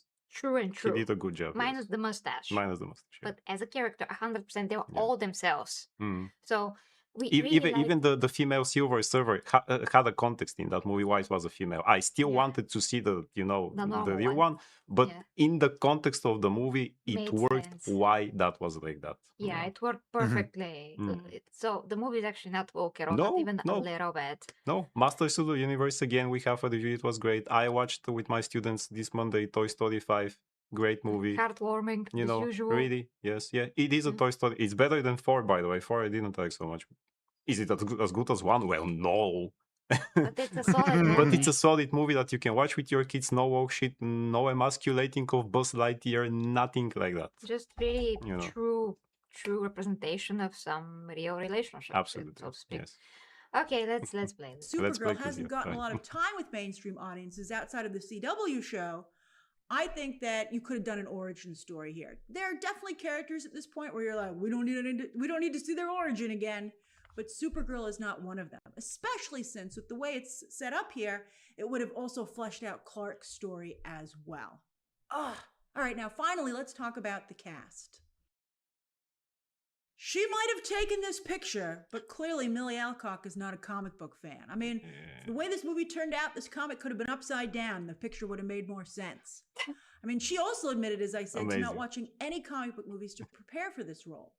So that makes it complicated. In her defense, she's therefore just playing what's on the page. She doesn't know any better, but she should. Thank you so much, Yasto. Yasto for the €5. Happy birthday to Golda again. Come on, everybody. Yeah. Hey, way to go, yeah. Thank you so much. Yes, Goldie has a birthday, guys. Thank you so much. We're gonna buy him something natural. Not processed. Thank you so much. Thank you. So right now, this means that we are I think like 5 away. $5 short. $5 short of the first tier, 0 tier reached on the stream. So whoever wants to give something for Goldie, my Pomeranian, you can do that, and you're gonna see Logan wear the mask, or whoever gives actually, the last 5. If we reach that, of course, you decide who to wear the Casey Jones / I think that people want to look at your face more than mine, so I'm okay with the mask. Okay, I'm just saying. Of course. Yeah. Truth also said to not wear it, but the person that will have the say, we just decided on that because it is a character. It happened that she wore the mask. April, maybe someday you have that yellow jumpsuit from the cartoons. Of course, we have to. If someone is kind enough, yes. Yeah, I'm gonna have a budget for that soon enough. Thank you, Saravana. Goldie is sleeping right now on his back. We only see his paws. Oh, guys, also not to forget before we continue, except of the tiers, and we have done this with Mati actually several times. Don't forget, if you want us to suffer through some movie that the Empress has never seen, or not suffer, because with Robocop was great. Thank you, Mati, for finally doing that. Actually, because she had to see. For years I was, wait, you watch only the 2014 Robocop, and she was like, yeah. And what? Anyway, so Mati made it possible. So you can do that too.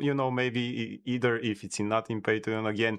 If you make a donation here and say, hey, Empress, I want you to watch this donation is for, could happen too. But yeah, it's usually this is for you Patreon. Decide how to do it. Usually it's for Patreon, yes. But yeah. And I still have not recovered from the fact that you hated heavy metal. Yes, I do. We just reached 25. Thank you. She did watch it, chat. So yeah. Oh, we reached 25. We did? Dollars, you mean, not euro.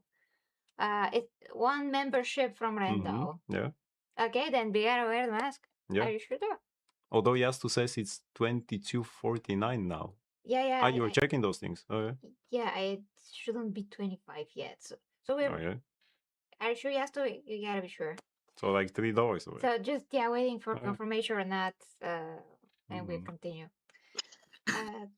Voice sounds familiar. But this is Matty, who actually never was on here, but he's a viewer of mine for the last 6 years in the Friends. So he's gonna be here, taking up the role of co-host. Yeah. Yeah. Indeed. Heavy metal. Yeah, that's an animation. The animation, yes. Based off a comic book. 1981. Yeah, so again, you have to be waiting to see what we reached actually, if you're sure. Okay, continue. Because she should have realized that she has a Heavy metal. responsibility to the fans of an already The magazine. established character. I mean, she knew this wasn't a new character, although that's what it feels like, and it's not. The character is not accurate. And I Supergirl say from that The as Flash someone, by was the way, better. who likes Elseworld Absolutely. stories. I'm fine with playing with characters and changing them a little bit, but to do so, you have to understand the core of the original character and either Yes. hold on to that or make the changes a commentary on the original core of the character. And there's no such thing here like that at all. However, Millie Alcock is a very talented actress and a very natural actress, and she does such a good job playing this character. I don't know who this is, it's not Supergirl. But I think that, again, some people, as I said, who aren't familiar with the comic book version, will spark to this performance and therefore Okay, we reached 25, it's confirmed. Did we? Yeah, go get the math. All right. So, oh, you can continue in the meantime. Yeah, tier 0 guys reached Casey Jones in this case, because you guys want to see Logan wear the mask, right?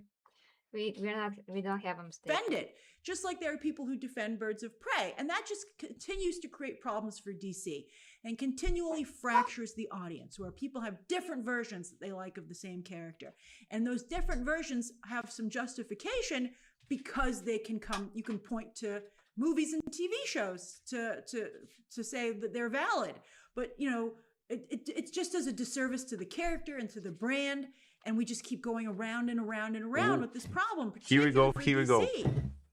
A favorite Jason character Momoa. of mine. Now there was Actually, a that's why I time have when the he had mask. been a fabulous Nice. Lobo. I just need a bat Clearly now. that time has you know. passed. Yeah, we're He gonna missed get his to that. window. We'll get to sorry that, say. yes. Toy store. And he looks here like he's Is dressed that up Jason for Momoa? Halloween. Not even cosplay. Yeah. A straight up Halloween What? costume. So we got a bad Aquaman now No as well? valid.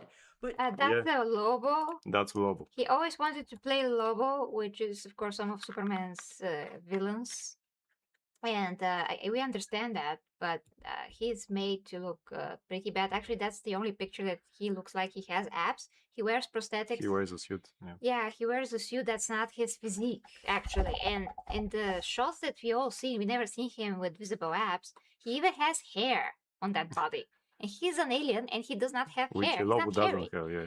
Yeah. They never drew him With hairy, hair. actually, yes. So in that's comic books. bullshit. Yeah, That's total complete bullcrap. shit. It's, as people joke, this is actually Lobo playing Jason Momoa.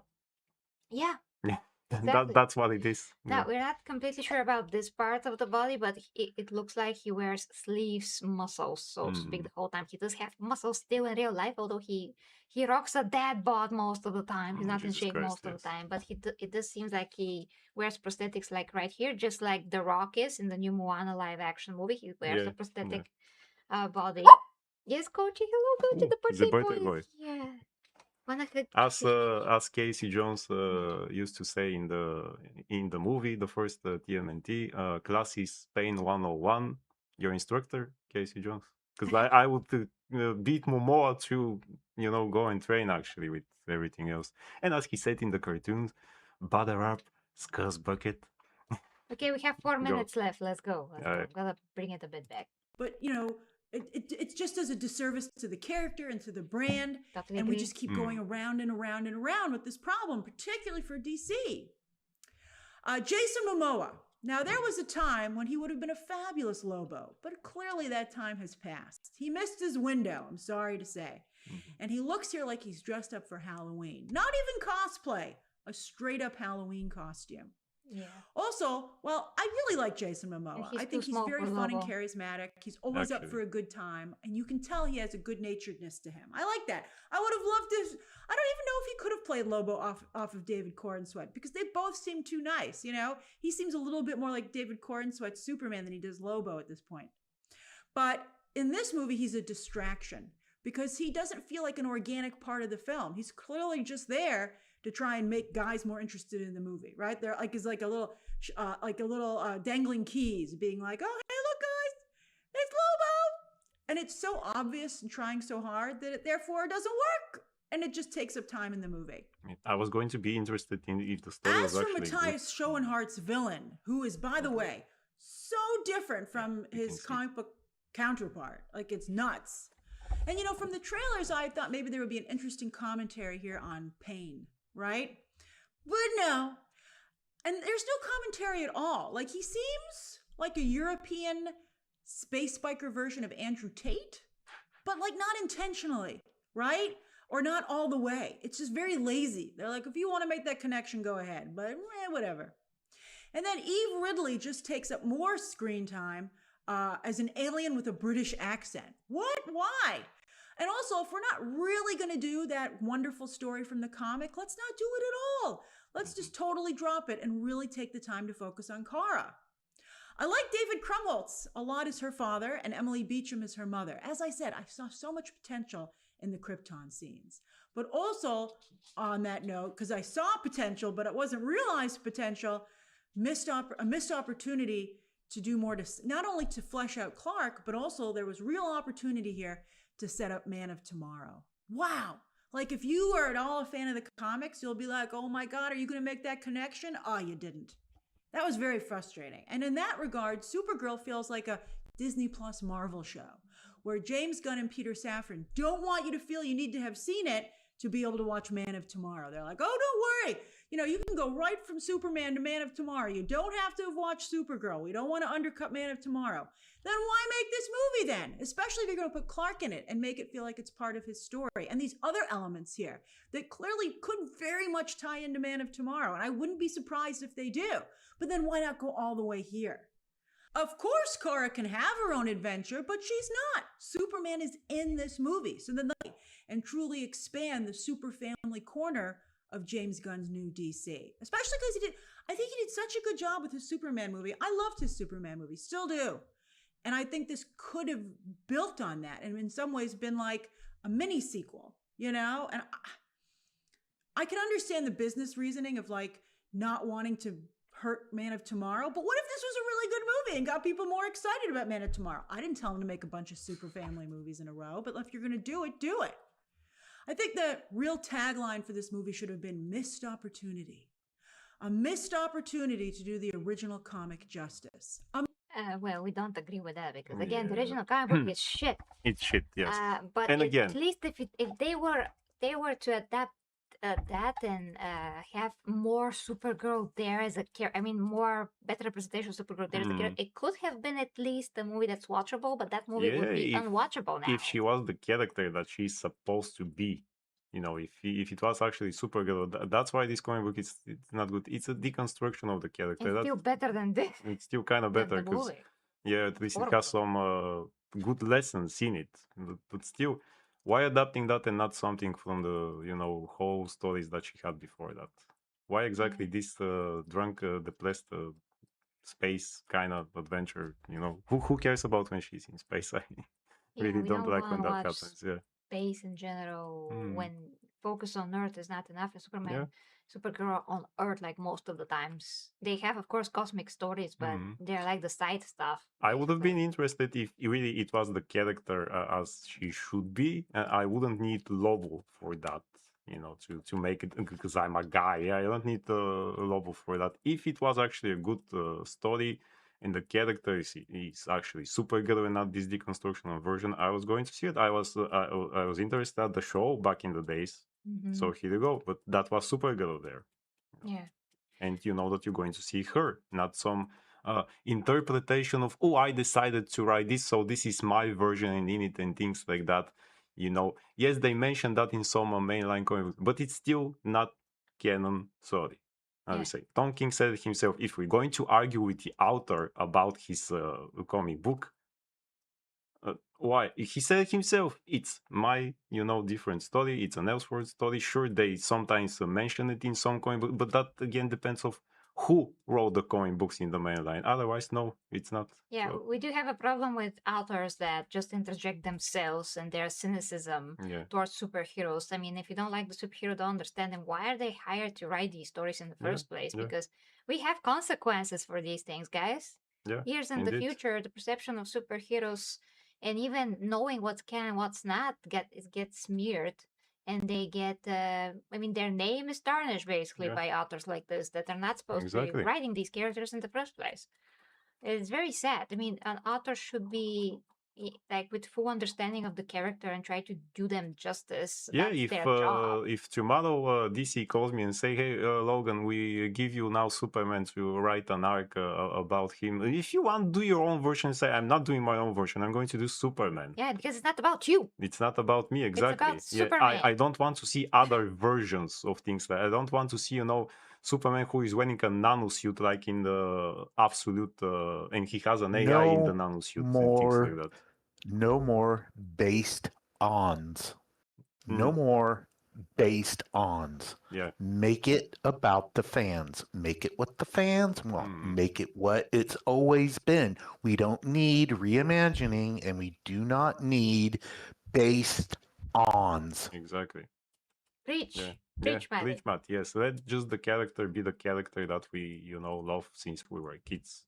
And that's it. Oh, but we want to introduce it for a new audience. Introduce them the character. Well, Marvel 22 says Supergirl Woman of Tomorrow has Kara Zor-El Prime Earth, so it's canon. No, it's not. Again, that depends of context and things like that. It's that not. Doesn't and make Tom it King canon. said, no, it's not. They asked him, watch interviews. He said it himself. Also, I checked I read it. I checked even, asking AI and things like that. Is it canon? No, it is not. Sorry. But he said it anyway, so. No, I mean, the author says if we're going to argue with the author, sure. If you tell him, don't know, I think it's canon because you don't know what you write about. I'm not exactly sure about all the Superman Elseworlds stories, not Elseworlds, but not canon stories, but I'm pretty sure they all take place on Earth. It's just the construction of the character, not the environment around him, yeah. so to speak. So it still could be not canon and be taking place on Earth without even having concepts. All-Star Superman has the main line Superman. It's not canon. All-Star Superman, it's again the construction of story. Grant Morrison said, well, it's my version of Superman. I decided to write this story, but it's not canon. Yeah. He's Irish or Scottish, I don't know. So they can still use original Earth and even, use whatever they want, the concept of different Earths that's not like from the beginning of the comic books, that's presented later. So you can still have a non-canon story set on just Earth, but actually not ever addressing which Earth is that. Because they don't have to do that. We just have to know if it's canon or not. Exactly. So that doesn't make it canon. Just before we finish on the note of, because Grace is very right here about that, this could look like the comic book is upside down and other things. Now, okay, the actor who plays that, the character, now should not be, let's say, a gigantic comic book fan, but really, at least you have to read some of the things. Oh yeah, I would read everything. To know exactly, to know it becomes your job. I mean, you have to see that character. You can't say shit like, well, I didn't watch any female superhero movies and okay, but at least don't say it. But anyway, you have to do it. That's part of the job. You have to see who the character is to get to know it. That's what you have to do. That's your job. It's part of the job. Yeah, you want to see that character. It's not professional if you don't. If not everything, at least ask the director or someone, hey, bring me here a comic book aficionado, and so that he can tell me what am I supposed to read so that I know the character. What are the core stories that I should go through? So that the you director see should know. If there's something that, but probably Gillespie doesn't know that either. Just like James Gunn. Is there something that, I can watch also? You can tell, well, just watch the episodes of Superman, the animated series in which Supergirl appears, watch the first season of the show, watch some things of Smallville. Yeah. Very easy to do it. Slipknot fan, hi, on the Superhero Hey, hi, channel. Slipknot fan, yes. Yeah, that's Logan Kyle B. Also, hi to Kyle. Hi. It's a cosplay. Yeah, it's a zero tier. Yeah. We reached the 0 tier. Okay, we just have a few seconds of grace. Missed opportunity to do the character of Supergirl justice, and a missed opportunity to do the super family justice. The Bat Family is very well established in many different mediums at this point, but super family, no. They're trying to do it in the comics and they haven't been able to do it. They did it. They got close to it in the animated Superman or Batman's family. Right? They could have done. They could have made real progress here, and it just slipped through their fingers. Literally, because they didn't try to get it there at all. Yeah. Remember, for 12 months,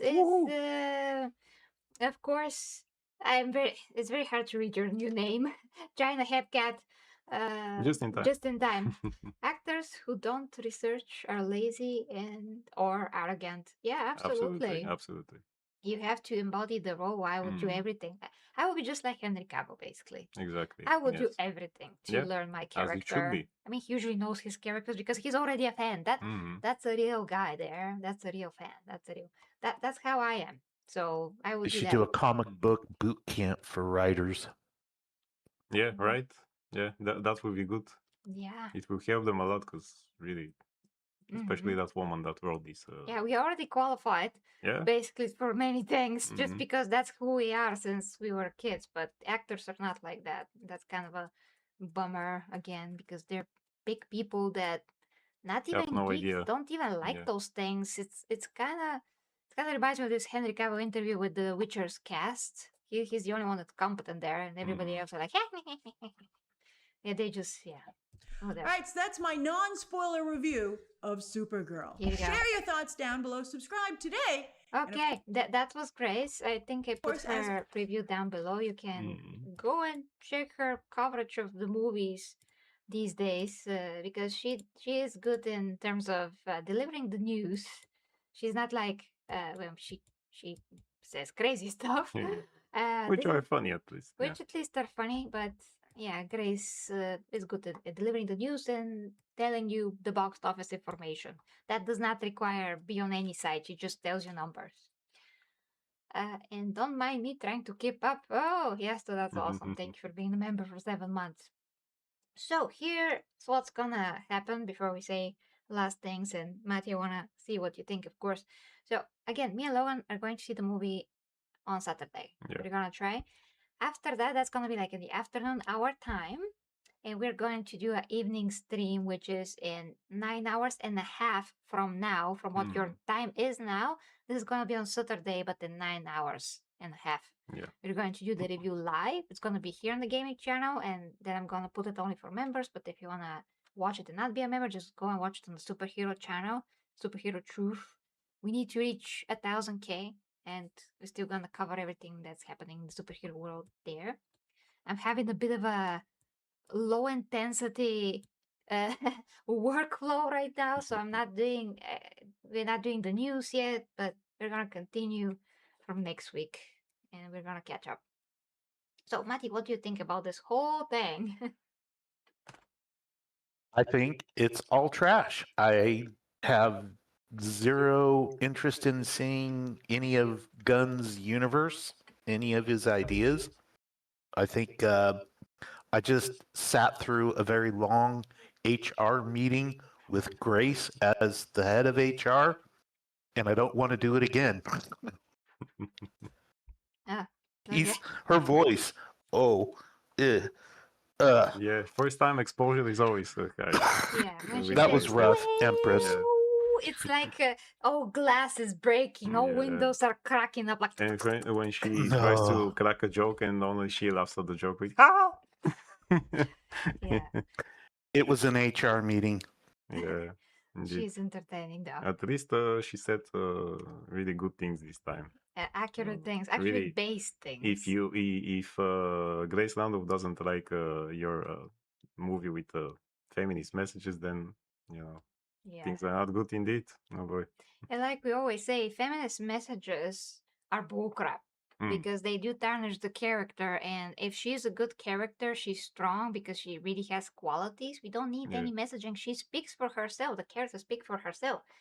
The previous characters that were written well and just happened to be women, like Xena Warrior Princess, that I will bring forever because she is written in a perfect way, where all her abilities and knowledge about fighting, strategic stuff, how she deals with grief, how she deals with evil, everything is written perfectly. And of course, a TV show is different because it has this long period of time in which you discover more and more things about the character. But still, you can totally write a character in a movie that has this background, what made her her.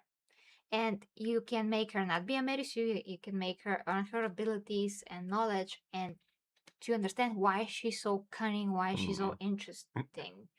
So that has already been made. Hollywood should know how to make that, but they don't want that. They want to be messaging, basically to push everything in our faces, which creates actual sexism Yeah, because it's annoying indeed.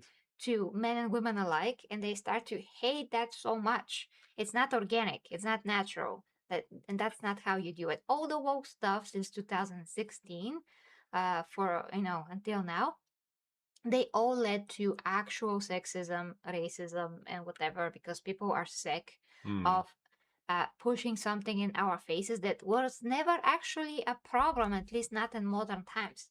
Like Xena was created in 1995 to be just a villain for Hercules, and then she got this amazing arc of redemption, and he helped her out and he helped her see the light. And after that, she was so good and she made such a huge impact on the ratings, and people liked her so much they decided to make her own show. So people are not sexist.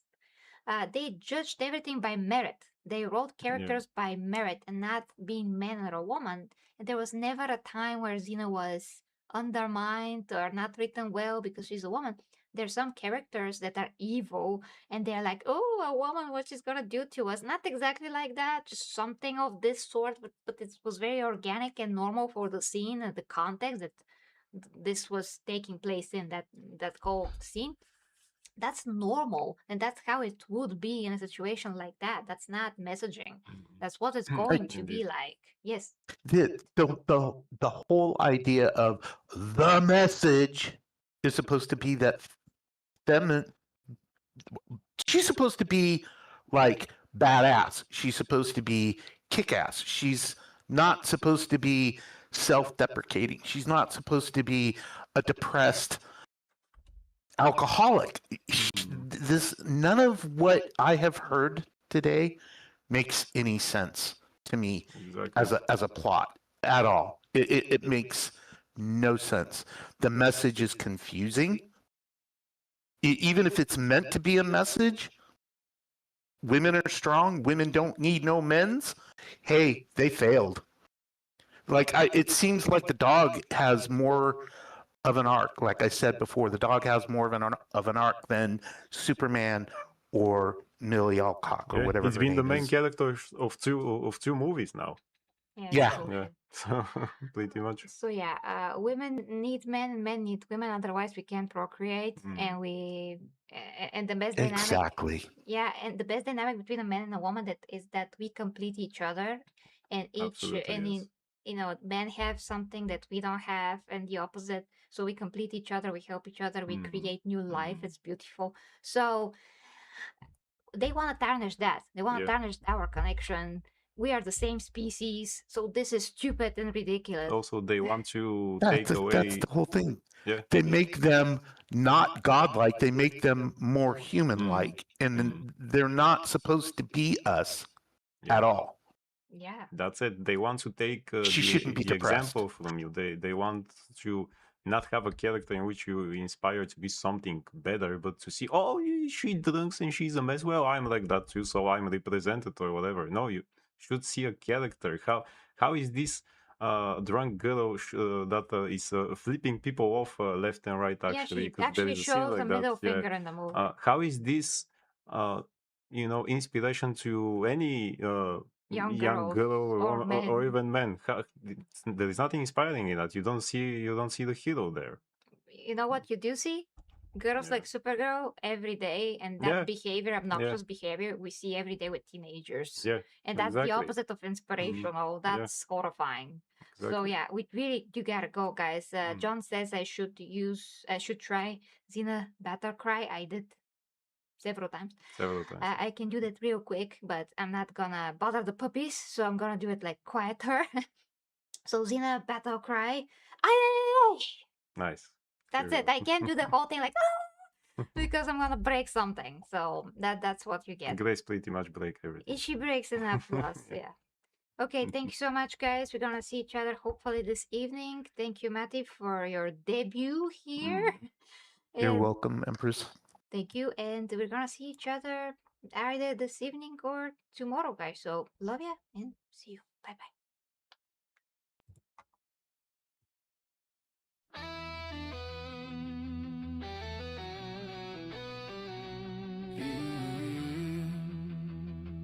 Yeah. The 40K Empress leads the way as warriors of the imperium sway into realms where dangers play, where hidden minds hold sway.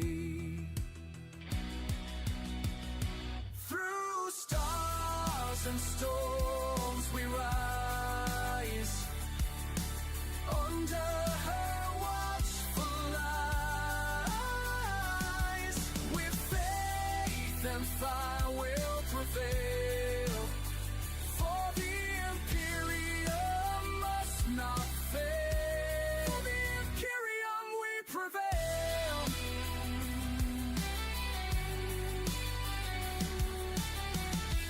Beneath the grand cathedral spires, plots twist like smoldering fires, but with her blade of pure desire, she claims the stars entire.